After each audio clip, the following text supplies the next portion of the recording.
মহাপুৰুষ শ্ৰীমন্ত শংকৰদেৱ গুৰুজনাৰ চিন্তাদৰ্শন আৰু অসম তথা অসমীয়াৰ জাতীয় জীৱনৰ সক্ৰিয় বৈশিষ্ট্যপূৰ্ণ অনন্য সমলসমূহ ৰাষ্ট্ৰীয় পৰ্যায়ত প্ৰচাৰ প্ৰসাৰ কৰা সংকল্পৰে মহাপুৰুষ শ্ৰীমন্ত শংকৰদেৱৰ জন্মস্থান বটদ্ৰৱা থানত কুটুম্ব সুৰক্ষা পৰিষদৰ সূত্ৰধাৰ 2025 শীৰ্ষক ৰাষ্ট্ৰীয় শৈক্ষিক আৰু সাংস্কৃতিক সন্মিলন তিনিদিনীয়াকৈ অনুষ্ঠিত হোৱা আজি প্ৰথম দিনৰ পুৱাৰ পৰা আৰম্ভ হয়। পুৱা বটদ্ৰৱা থানাৰ কীৰ্তন ঘৰত সমূহীয়া সেৱা আৰু আশীষ গ্ৰহণ কৰি দিহানাম আৰু গুৰুবস্ত্ৰ লৈ আকাশী গংগাৰ তীৰত থকা মঞ্চত সমূহীয়া দিহানাম পৰিৱেশন কৰা হয়। লগতে উদ্বোধনী সত্ৰ বঁটা প্ৰদান অনুষ্ঠানভাগ অনুষ্ঠিত হয় কুটুম্ব সুৰক্ষা পৰিষদৰ উদ্যোগত।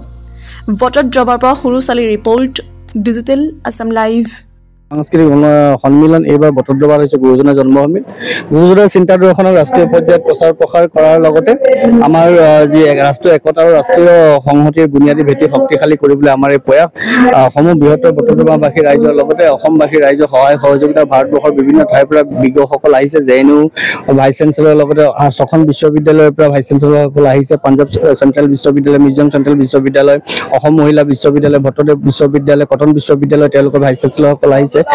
মেজৰ জেনেৰেল JD বক্সি আহিছে, অজস্ৰ আপোনাৰ অধ্যাপক আহিছে, গৱেষক আহিছে। আজি তেওঁলোকে পুৱাৰে পৰা আপোনাৰ গোসাই বস্তু আনি স্থাপন কৰা হ'ল। এতিয়া এটি সমূহীয়া দিহানাম অনুষ্ঠান হৈছে। ইয়াৰ পিছত আমাৰ সূত্ৰধাৰ শীৰ্ষক এটি গীত হ'ব, তাৰপিছত আমাৰ উদ্বোধনী সূত্ৰ আৰম্ভ।